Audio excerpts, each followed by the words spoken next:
ಸ್ನೇಹಿತರೆ ಎಲ್ರಿಗೂ ನಮಸ್ಕಾರ. ನಾನು ನಿಮ್ಮ ದೀಪಕ್ ಕ್ಷತ್ರಿಯ. ಈ ವಾರದ ಇನ್ನೊಂದು ಹೊಸ ಸಂಚಿಕೆಗೆ ನಿಮ್ಮೆಲ್ಲರಿಗೂ ಸ್ವಾಗತ. ಈ ವಾರ ಒಂದು ಅದ್ಭುತವಾದ ರೆಸಿಪಿ, ಅದು ಚಿಕನ್ ಡ್ರೈ ರೋಸ್ಟ್. ತುಂಬ ಕಮ್ಮಿ ಇಂಗ್ರೀಡಿಯೆಂಟ್ಸ್ನ ಯೂಸ್ ಮಾಡಿ ಸಿಂಪಲ್ ಆಗಿ ಅಷ್ಟೇ ಬೇಗ ಈ ಒಂದು ಚಿಕನ್ ಡ್ರೈ ರೋಸ್ಟನ್ನ ಮನೆಯಲ್ಲೇ ಈಸಿಯಾಗಿ ಯಾವ ರೀತಿ ಮಾಡಬೇಕು ಅನ್ನೋದನ್ನು ನಾನು ಈ ಒಂದು ವಿಡಿಯೋದಲ್ಲಿ ಹೇಳ್ಕೊಡ್ತಾ ಇದ್ದೀನಿ.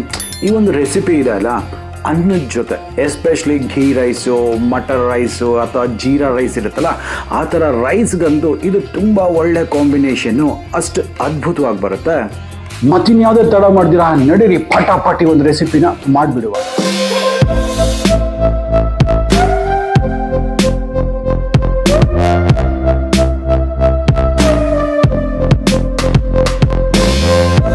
ನೋಡಿ, ಈಗ ನಾನು ಇದಕ್ಕೆ ಒಂದು ಪ್ಯಾನನ್ನು ತೊಗೊಂಡಿದ್ದೀನಿ. ಪ್ಯಾನು ಸಹ ಚೆಂದ ಬಿಸಿಯಾಗಿ ಬಿಡಬೇಕು. ಇದರಲ್ಲಿ ಒಂದು 2 ಟೇಬಲ್ ಸ್ಪೂನ್ ಅಷ್ಟು ಎಣ್ಣೆಯನ್ನು ಹಾಕೊಳ್ಳುವ.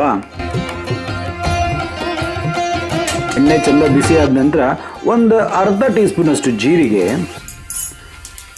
ಮತ್ತೆ ಒಂದು 2 ಎಸಳಿನಷ್ಟು ಕರಿಬೇವಿನ ಸೊಪ್ಪು, ಇದರೊಟ್ಟಿಗೆ ಒಂದು 100 ಗ್ರಾಮ್ ಅಷ್ಟು ಈ ರೀತಿ ಉದ್ದ ಹಚ್ಚಿರ್ತಕ್ಕಂಥ ಈ ಒಂದು ಈರುಳ್ಳಿಯನ್ನೆಲ್ಲ ಇದರಲ್ಲಿ ಹಾಕ್ಬಿಡುವ. ಈಗ ಇದಕ್ಕೆ ಒಂದು ಸ್ವಲ್ಪ ಉಪ್ಪು, ಯಾಕಂತ ಹೇಳಿದ್ರೆ ಇದು ಈರುಳ್ಳಿ ಚೆನ್ನಾಗಿ ಬೇಯೋದಕ್ಕೆ ಹೆಲ್ಪ್ ಮಾಡುತ್ತೆ, ತುಂಬ ಜಲ್ದಿ ಫ್ರೈ ಆಗೋದಕ್ಕೂ ಸಹ ಈ ಒಂದು ಉಪ್ಪು ಹೆಲ್ಪ್ ಮಾಡುತ್ತೆ ಅನ್ನೋ ಒಂದು ಕಾರಣಕ್ಕಾಗಿ.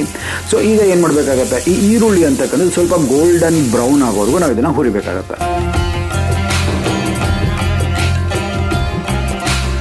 ನೋಡಿದ್ರಲ್ಲ, ಸುಮಾರು ಒಂದು 4 ರಿಂದ 5 ನಿಮಿಷಗಳ ಕಾಲ ಬೇಕಾಯಿತು ನನಗೆ ಇಷ್ಟು ಗೋಲ್ಡನ್ ಬ್ರೌನ್ ಬರೋದಕ್ಕೆ. ಇಷ್ಟು ಮಾತ್ರ ಆದರೆ ಸಾಕಾಗತ್ತೆ. ಇದರಲ್ಲಿ ಈಗ ತುಂಬ ಇಂಪಾರ್ಟೆಂಟ್ ಆಗಿರ್ತಕ್ಕಂಥದ್ದು ಜಾವಿತ್ರಿ, ಮೇಸ್ ಅಂತ ಕರೀತಾರೆ. ಇದು ಒಂದು 2-3 ದಳಗಳನ್ನ ಹಾಕೊಳ್ಳಿ, ಒಳ್ಳೆ ಫ್ಲೇವರ್ ಕೊಡುತ್ತೆ, ಆಪ್ಷನಲ್ಲಿ ಇದು. ಹಾಗೆ ಸ್ವಲ್ಪ ಅರಿಶಿನ ಮತ್ತು ಶುಂಠಿ ಬೆಳ್ಳುಳ್ಳಿ ಪೇಸ್ಟ್ 1 ಟೀ ಸ್ಪೂನ್ ಅಷ್ಟು. ಈಗ ಈ ಶುಂಠಿ ಬೆಳ್ಳುಳ್ಳಿ ಪೇಸ್ಟ್ ಏನಿದೆ, ಇದು ಹಸಿ ವಾಸನೆ ಹೋಗೋವರೆಗೂ ನಾವು ಇದನ್ನು ಚೆಂದ ಫ್ರೈ ಮಾಡುವ.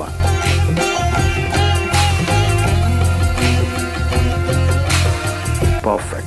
ಈಗ ಇದರಲ್ಲಿ 1 ಗಂಟೆಗಳ ಕಾಲ ಬ್ರೈನ್ ಮಾಡಿರ್ತಕ್ಕಂಥ ಚಿಕನನ್ನು ನಾನು ಇದರಲ್ಲಿ ಹಾಕ್ಕೊಳ್ತೀನಿ. ಬ್ರೈನಿಂಗ್ ಅಂದ್ರೆ ಏನಿಲ್ಲಪ್ಪ, ಉಪ್ಪು ನೀರಲ್ಲಿ ಚಿಕನನ್ನು 1 ಗಂಟೆಗಳ ಕಾಲ ನೆನೆಲಿಕ್ಕೆ ಬಿಡಬೇಕಾಗತ್ತೆ. ಸೊ ಆಗ ಚಿಕನ್ ಅಂತಕ್ಕಂಥದ್ದು ಜ್ಯೂಸಿಯಾಗಿ ಆಗುತ್ತೆ ಅಷ್ಟೇ.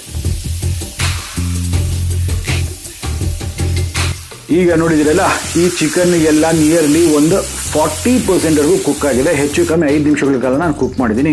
ಸೊ ಈಗ ಇದಕ್ಕೆ ಸ್ವಲ್ಪ ನೀರನ್ನು ಹಾಕ್ತೀನಿ. ಯಾಕಂತ ಹೇಳಿದ್ರೆ ತಳ ಹಿಡಿಬಾರ್ದು ಪುಡಿಗಳು ಹಾಕಿದಾಗ ಅಂದಾಗ. ಇದರಲ್ಲಿ ಈಗ ಖಾರದ ಪುಡಿ, ಹಾಗೆ ರುಚಿಗೆ ತಕ್ಕಷ್ಟು ಉಪ್ಪು, ಮತ್ತು ಇದು ಕಸ್ತೂರಿ ಮೇಥಿ. ನಾನು ಇಲ್ಲಿ ಪೌಡರ್ ಯೂಸ್ ಮಾಡ್ತೀನಿ, ನಿಮ್ಮಲ್ಲಿ ನಾರ್ಮಲ್ ಕಸ್ತೂರಿ ಮೇಥಿ ಇದ್ದರೆ ಅದನ್ನು ಸಹ ಈಗ ಹಾಕೋಬಹುದು. ಹಾಗೆ ಒಂದು ಸ್ವಲ್ಪ ಫ್ರೆಶ್ ಕ್ರಷ್ ಮಾಡಿರ್ತಕ್ಕಂಥ ಬ್ಲ್ಯಾಕ್ ಪೆಪ್ಪರ್, ನಿಮ್ಮ ಹತ್ರ ಫ್ರೆಶ್ ಆಗಿರೋದನ್ನ ಇದ್ರೆ ಮಾತ್ರ ಹಾಕಿ, ತುಂಬ ಒಳ್ಳೆ ಫ್ಲೇವರ್ ಕೊಡುತ್ತೆ. ಇದು ಒಟ್ಟಿಗೆ ನೋಡಿ, ಇದು ತುಂಬ ಆಪ್ಷನಲ್ ಇಂಗ್ರೀಡಿಯೆಂಟ್ ಇದು. ಇದನ್ನು ಸ್ಟಾಕ್ ಕ್ಯೂಬ್ ಅಂತ ಕರೀತಾರೆ. ಒಂದೇ ಒಂದು ಸ್ಟಾಕ್ ಕ್ಯೂಬ್ ಇದ್ರೆ ಹಾಕಿ, ಇದು ಕಂಪ್ಲೀಟ್ಲಿ ಆಪ್ಷನಲ್. ಇದ್ರೂ ಕೂಡ ಚೆನ್ನಾಗಿರುತ್ತೆ, ಇಲ್ಲಾಂದ್ರೂ ಕೂಡ ಓಕೆ.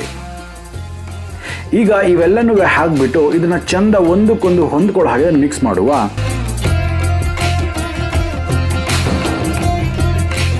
ಈಗ ಇದನ್ನು ಮುಚ್ಚಳವನ್ನು ಮುಚ್ಚಿಬಿಟ್ಟು 10 ನಿಮಿಷಗಳ ಕಾಲ ಕುಕ್ ಮಾಡುವ. ಈಗ ನೋಡ್ತಿರಲ್ಲ ಸ್ನೇಹಿತರೆ, ನೀರಿನ ಅಂಶ ಎಲ್ಲ ಹಿಂಗ್ಬಿಟ್ಟು ಚಿಕನ್ ಎಲ್ಲ ಕಂಪ್ಲೀಟ್ಲಿ ಡ್ರೈ ಆಗಿದೆ. ಸೊ ಈಗ ಇದರಲ್ಲಿ ಒಂದು ಅರ್ಧ ಟೀ ಸ್ಪೂನ್ ಅಷ್ಟು ಗರಂ ಮಸಾಲ ಪೌಡರು, ಹಾಗೆ ಯಥೇಚ್ಛವಾಗಿ ಕೊತ್ತಂಬರಿ ಸೊಪ್ಪು, ಮತ್ತು ತುಂಬ ಇಂಪಾರ್ಟೆಂಟ್, ಇದರಲ್ಲಿ ಉದ್ದುದ ಕಟ್ ಮಾಡಿರ್ತಕ್ಕಂಥ ಈ ಒಂದು ಜಿಂಜರ್, ಇದು ಹಾಕಿ ಬಾಯಿಗೆ ಸಿಗ್ತಾ ಇರೋ ತುಂಬ ಅದ್ಭುತವಾಗಿರುತ್ತೆ. ಒಮ್ಮೆ ಈಗ ಇದನ್ನೆಲ್ಲ ಚಂದ ಮಿಕ್ಸ್ ಮಾಡುವ. ಲೋ ಫ್ಲೇಮ್ ಟು ಮೀಡಿಯಂ ಫ್ಲೇಮಲ್ಲಿ ಇದನ್ನು ಮಾಡೋದು ಕೂಡ ಸಾಕಾಗುತ್ತೆ. ಜಸ್ಟ್ ಒಂದು 2 ನಿಮಿಷ ಈ ರೀತಿ ಟಾಸ್ ಮಾಡ್ಕೊಳ್ಳಿ.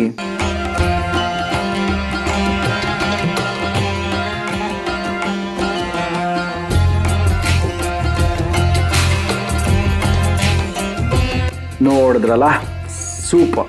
ಇಷ್ಟೇ ನೋಡಿಪ್ಪ, ಚಿಕನ್ ಡ್ರೈ ರೋಸ್ಟ್ ಮನೇಲಿ ಮಾಡ್ತಕ್ಕಂಥದ್ದು ತುಂಬ ಸುಲಭ. ಹೆಚ್ಚು ಕಮ್ಮಿ ಒಂದು 15 to 20 ಮಿನಿಟ್ಸಲ್ಲಿ ಕಂಪ್ಲೀಟ್ ಈ ಒಂದು ರೆಸಿಪಿನೇ ರೆಡಿ ಆಗಿಬಿಡುತ್ತೆ. ನೋಡಿ, ನಾನಿದನ್ನು ಫ್ರೆಶ್ ಬಟಾಣಿಯ ಒಂದು ಜೀರಾ ರೈಸ್ ಜೊತೆ ನಾನು ಈ ಒಂದು ಫ್ರೈನ ತೊಗೊಂಡಿದ್ದೀನಿ. ಆಹಾ, ಕಲರ್ ನೋಡಿ, ಆ ಟೆಕ್ಸ್ಚರ್ ನೋಡಿ, ಏನು ಪರ್ಫೆಕ್ಟಾಗಿ ಬಂದಿದೆ. ಆ ಚಿಕನ್ ಪೀಸಸ್ಸು ಸಹ ಅಷ್ಟೇ ಮ್ಯಾರಿನೇಟ್ ಅಥವಾ ನಾವು ಬ್ರೈನ್ ಮಾಡಿದ್ವಲ್ಲ, ನೋಡಿ ಎಷ್ಟು ಅದ್ಭುತವಾಗಿ ಕುಕ್ ಆಗಿದೆ. ಮುಟ್ಟಿದ್ರೆ ಸಾಕು ಈ ರೀತಿ ಮುರಿದೋಗ್ತಾ ಇದೆ, ಅಷ್ಟು ಅದ್ಭುತವಾಗಿ ಬರುತ್ತೆ. ನೋಡಿದ್ರಲ್ಲ, ಈ ಒಂದು ರೆಸಿಪಿ ಮಾಡೋದು ಎಷ್ಟು ಸುಲಭ ಅಂದ್ಬಿಟ್ಟು.